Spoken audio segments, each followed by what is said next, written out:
जय हिंद दोस्तों। मैं पारस योगी। कैसे हैं आप सब? मैं लेकर आया हूँ आज।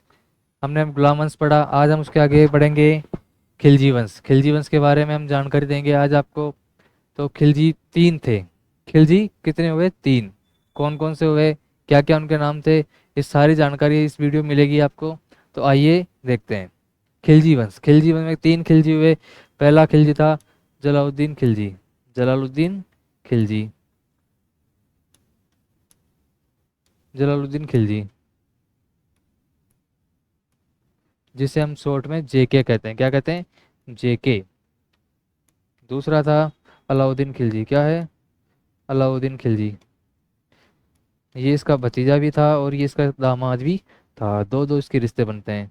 कैसे बनते हैं, क्या होता है, आज हम इस वीडियो में देखेंगे। इसे बोलेंगे एके। जेके और एके। और तीसरा है मुबारक शाह खिलजी। क्या है? मुबारक शाह खिलजी, जिसे हम एम के बोलेंगे। क्या बोलेंगे? एम के। खिलजी वंश चला था 1290 से लेकर के 1320 तक। आपको ट्रिक याद ही होगी जो हमने ट्रिक बताई थी आपको कल। कि क्या ट्रिक बताई थी हमने आपको? कि अंगूठा होता है, जैसे कि यह हाथ है आपका, इस हाथ में अंगूठा क्या हो गया? गुलाम। इस उंगलियों का गुलाम हो गया, तो ये क्या हो गया? गुलाम वंश। ये क्या है? आपकी पहली उंगली। इससे क्या करेंगे? कान में खुजली करेंगे। खुजली नहीं, खिलजी थे। और खुजली कितने साल तक चली? 30 साल तक चली। और तीसरी उंगली, ये कौन सी नंबर की उंगली है? तीसरी उंगली। तीसरी उंगली से तुगलक वंश, तय से तीसरी, तय से तुगलक वंश। और ये सैयद वंश और ये लोधी वंश। तो खुजली कितने साल तक चली? 30 साल तक चली। तो अपन देख सकते हैं इसमें कितने का अंतर आ रहा है? 30 का। तो कितने वर्षों तक होती है?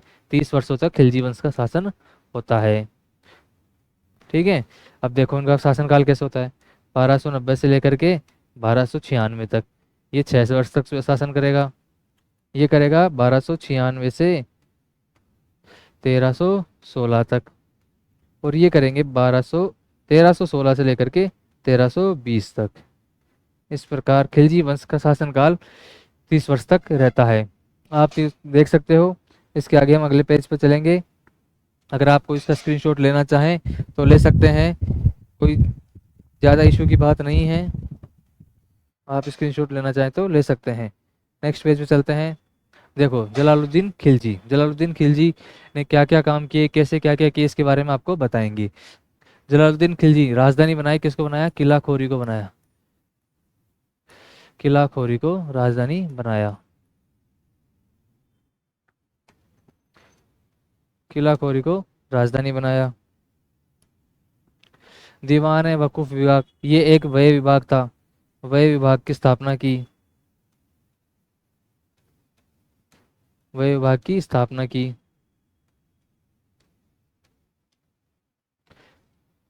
इसके प्रमुख आक्रमण, इसने एक आक्रमण तो किया था मारवाड़ पर। मारवाड़ के आस्करण आसनाथ राठौड़ पर। किस पे किया? मारवाड़ के आसनाथ राठौड़ पर आक्रमण किया, जिसमें इसको सफलता प्राप्त हुई।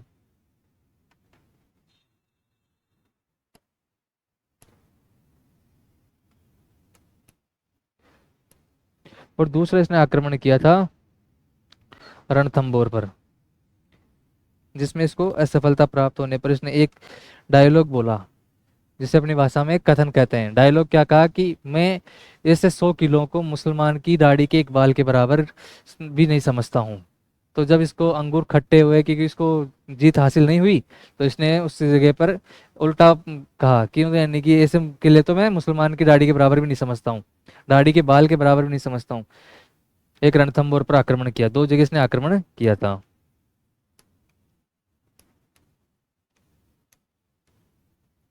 चलो इसके आगे देखते हैं हम। इसके आगे है मंगोल आक्रमणकारी अब्दुल्ला। इसके शासनकाल में मंगोल आक्रमणकारी अब्दुल्ला आया था। अब्दुल्ला ने क्या किया कि यहाँ पर इसके ऊपर आक्रमण करने तो आया था, लेकिन वह यहीं पर बस गया। और यहाँ पर बसा तो जो दिल्ली के पास में जो स्थान है उसको नवीन मुसलमान कहलाए। ये जो मंगोल आक्रमणकारी थे, जो मंगोल थे, मंगोल से आए थे, और इनको नवीन मुसलमान कहा गया। इनको क्या कहा गया? नवीन मुसलमान। नवीन मुसलमान कहलाए। और ये मंगोल आक्रमणकारी अब्दुल्ला के साथ आए थे। इसके बाद में सिद्दी मौला, ये एक सूफी संत थे। क्या थे ये? सूफी संत। और इन सूफी संत को क्या किया जेके ने? हाथी के पैरों तले कुचलवा दिया। हाथी के पैरों तले कुचलवा दिया।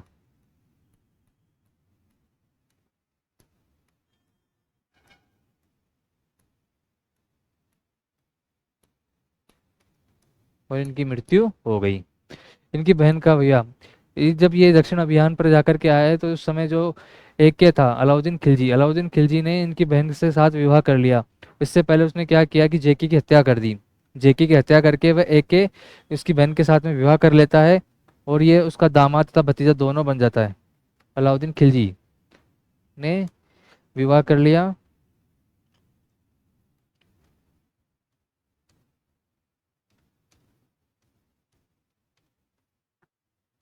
बलबन का सिंहासन, जो जेके था उसने बलबन का सिंहासन पर कभी प्रयोग नहीं किया।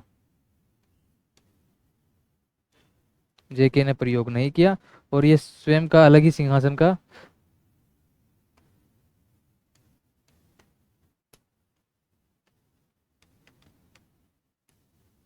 जेके ने बलबन के सिंहासन का प्रयोग नहीं किया, इसने अलग ही सिंहासन का प्रयोग किया। और इसने बलबन के सिंहासन को गुलाम वंश का सिंहासन कहा, इसलिए इसने उस वंश का जो सिंहासन था, अंतिम शासन था, उसको यूज ही नहीं किया। इसी प्रकार आगे चलते हैं तो जेके के बाद में आता है एके। एके मतलब अलाउद्दीन खिलजी। अलाउद्दीन खिलजी का शासनकाल कितने से कब तक रहा था?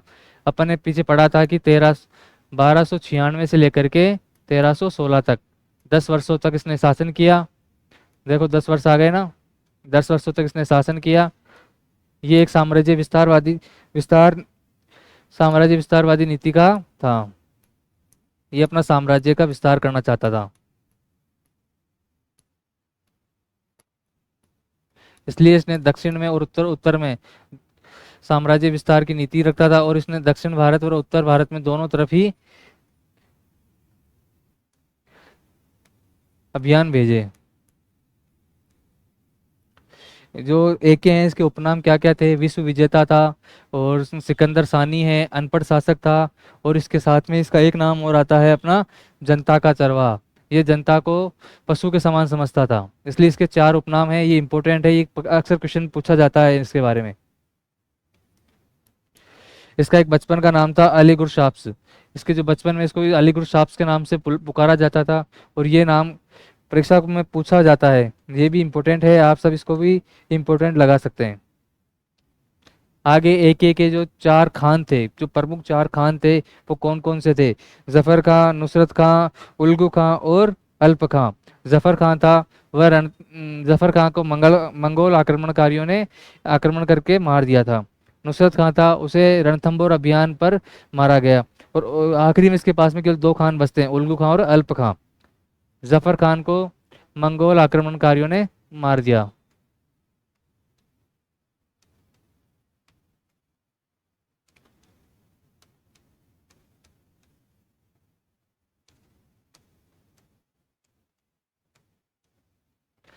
नुसरत खां था, ये रणथंभौर अभियान पे मारा गया।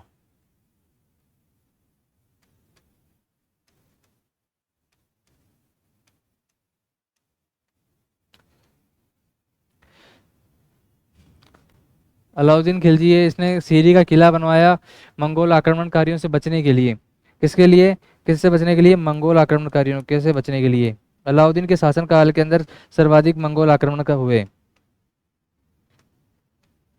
मंगोल आक्रमण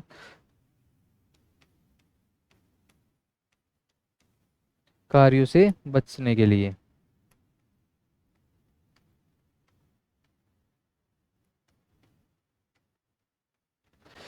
इसके शासनकाल में सर्वाधिक मंगोल आक्रमण हुए।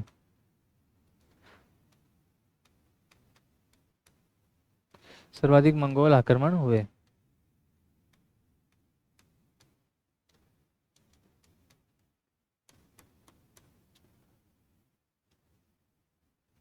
इसके आगे जो एके के अभियान थे वह कौन कौन से थे, उनके बारे में हम देखेंगे।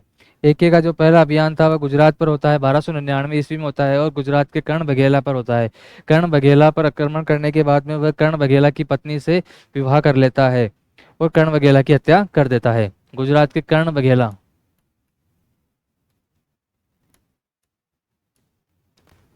पर आक्रमण करता है। इसके बाद में वह राजस्थान की तरफ कूच करता है। क्यों? क्योंकि देखो, ये अपना एक राजस्थान है और ये इस साइड में जो गुजरात वाला हिस्सा आता है, यहाँ पर जो हिस्सा आएगा गुजरात का हिस्सा आ जाता है। जब राजस्थान, ये दिल्ली हो गई और ये गुजरात हो गया, ये गुजरात है और ये दिल्ली है। जब वो दिल्ली से आता है तो उसको गुजरात जाने के लिए इस रास्ते का प्रयोग करना पड़ता है। तो इस रास्ते में जो भी आते थे वो उससे राजा टैक्स लिया करते थे। उस टैक्स से बचने के लिए वह उन राजाओं के साथ में आक्रमण कर लेता था, क्योंकि वह राजा उससे टैक्स लिया करते थे। तो वह यहाँ पर देखो, एक तो यहाँ पर आएगा रणथंभौर सवाई माधोपुर, इधर चित्तौड़ वगैरह का किला, चित्तौड़ वगैरह आ गया, इधर जैसलमेर आ गया, इधर गुजरात आ गया। तो इस प्रकार वह आक्रमण करता था। इस साइड ये मालवा आ गया। तो ये इस तरह से आक्रमण किया करता था। अब देखो इसने कब कब कौन कौन से आक्रमण किए उसके बारे में मैं आपको बताता हूँ। पहला रणथंभौर का था 1301 में, 1301 में करता है रणथंभौर पर। चित्तौड़ में 1303, मालवा पर 1305, सिवाना पर 1308, जालौर पर 1310-11 में। और जैसलमेर के बारे में कोई तिथि निश्चित नहीं दी रखी है। ठीक है। इसके अंदर देखो ये करता है 11 जुलाई, ये करता है 26 अगस्त।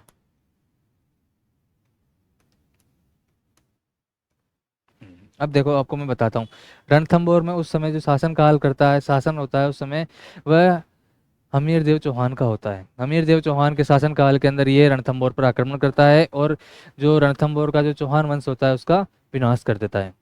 इसने आक्रमण किए तो कई जगहों के वंश खत्म कर दिए, उसमें एक तो रणथंभौर का नाम आता है। रणथंभौर के बाद में वो आक्रमण करता है चित्तौड़ पर। चित्तौड़ पर उस समय रानी पद्मिनी के कारण करता है और उस समय होता है जो आपने रावल रतन सिंह का नाम सुना होगा, रावल रतन सिंह के शासन काल में करता है। रावल रतन सिंह ने उस समय केसरिया किया, पद्मिनी ने जौहर किया था। और वहीं पर सिसोदिया वंश की जो सिसोदिया वंश से पहले जो रावल वंश था, रावल वंश की शाखा थी, उसका समाप्त कर देता है। इसके बाद में मालवा, मालवा पर मकर देव से करता है। ठीक है। उसके बाद में आगे आता है सिवाना, सिवाना में आता है सातल देव, सिवाना में सातल देव के ऊपर आक्रमण करता है और जालौर में करता है कानड़ देव चौहान पर। तो दो तो चौहान वंश होते हैं और एक सातल देव पर करता है। इस प्रकार देखो इसने इतने वंशों का तो विनाश कर दिया। ये वंश आगे बढ़ ही नहीं पाए, उन वंश को सर्व बिल्कुल सर्वव्यापी ही विनाश कर देता है। इसके बाद में वो आक्रमण करता है दक्षिण अभियान। दक्षिण अभियान पे उसके जो साथ करने देने के लिए मलिक कफूर होता है, मलिक कफूर को वह 1000 दिनार के अंदर खरीदता है और ये एक गुलाम होता है। इसको गुजरात से 1000 दिनार में खरीदता है और ये दक्षिण अभियान में इसका विशेष सहयोग करता है।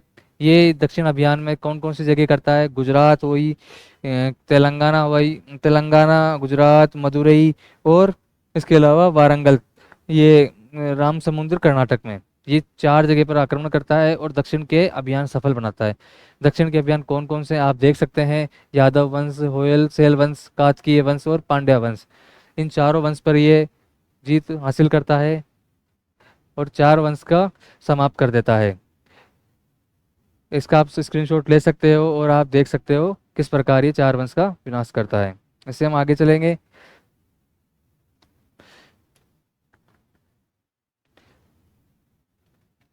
एक ट्रिक आती है कि क्या क्या काम किए, क्या क्या कार्य किए। इस प्रकार उसने जो एक के होता है, अलाउद्दीन खिलजी होता है, उसने कौन कौन से कार्य किए।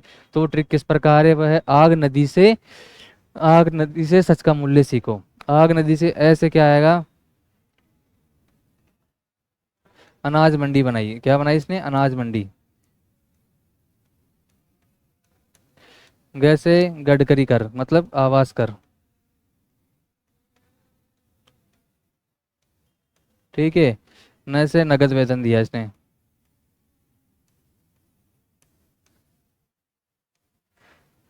दी से दीवान ए मुक्तराज।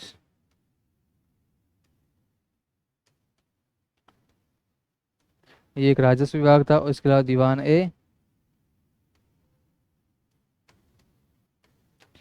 दीवान ए, दीवान ए, इसके अलावा से सिरी का किला, सिरी का किला।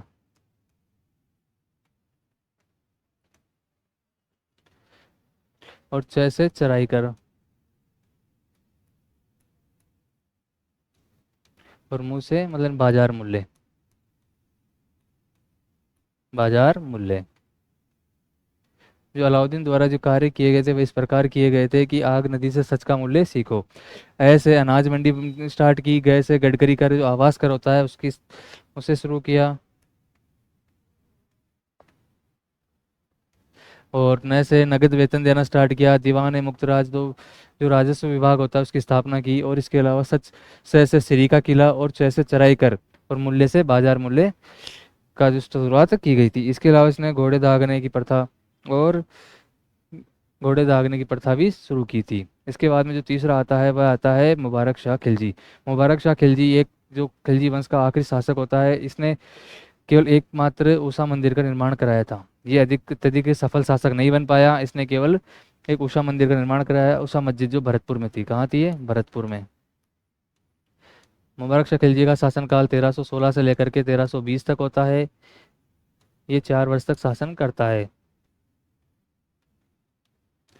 और इसके बाद में ये उषा मस्जिद का निर्माण कराता है भरतपुर में। इसके बाद में इसके ऊपर जो तुगलक वंश है शुरुआत हो जाता है, क्योंकि तुगलक वंश के जो शासक हैं वो इसके ऊपर आक्रमण कर देते हैं, और ये उस चीज़ में सफल हासिल नहीं कर पाता है। उस आक्रमण को ये संभाल नहीं पाता है, और इसकी जो हार हो जाती है। खिलजी वंश का अंतिम शासक मुबारक शाह खिलजी होता है। आपको केवल 3 शासक याद रखने हैं, जेके, एके और एमके।